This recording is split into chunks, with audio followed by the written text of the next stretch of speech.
नमस्कार. संपूर्ण महाराष्ट्रातील बांधकाम कामगारांना दिवाळी बोनस 5,000 रुपये मिळणार अशी घोषणा झाली होती. इमारत कामगार मंडळाचे जे कामगार आहेत त्यांना देखील 5,000 रुपये इमारत कामगार मंडळाच्या कामगारांना प्रत्येकी 5,000 रुपये देण्याचा निर्णय पण आमच्या कॅबिनेटच्या आजच्या निर्णयामध्ये झालेला आहे. बांधकाम कामगारांची रक्कम रुपये 5,000 इतके अनुग्रह अनुदान वितरित करण्याचे आदेश झाले. या बांधकाम कामगारांचे ज्यांची बँकचे अकाउंट्स आहेत,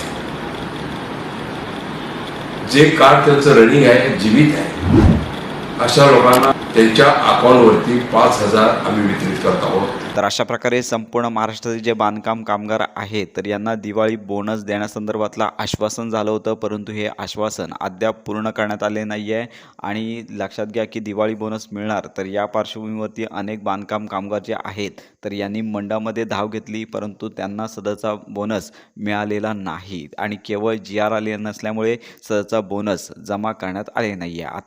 आता हा दिवाळी बोनस आचारसंहितेनंतर मिळणार का, तर अशा प्रकारचा प्रश्न निर्माण होतोय. तर निवडणुकांचा निकाल 23 तारखेला आहे. 23 तारखेनंतर बांधकाम कामगार मंडळांतर्गत जे 5,000 रुपये आहेत ते मिळणार की नाही या संदर्भातला निर्णय देखील होऊ शकतो. जोपर्यंत अधिकृत परिपत्रक येत नाही तोपर्यंत तुम्हाला हा बोनस मिळणार नाही. तर अपेक्षित आहे या संदर्भातला निर्णय देखील होईल, कारण का मुख्यमंत्र्यांनी देखील या संदर्भात घोषणा केलेली होती. केवळ सत्ता स्थापन कोणाचं होतंय यावर हा निर्णय अवलंबून असणार आहे. तर अशा प्रकारे बांधकाम कामगार मंडळासंदर्भात खात्रीशीर अपडेट्स मिळवण्याकरता आपल्या चॅनलच्या कनेक्टमध्ये राहा.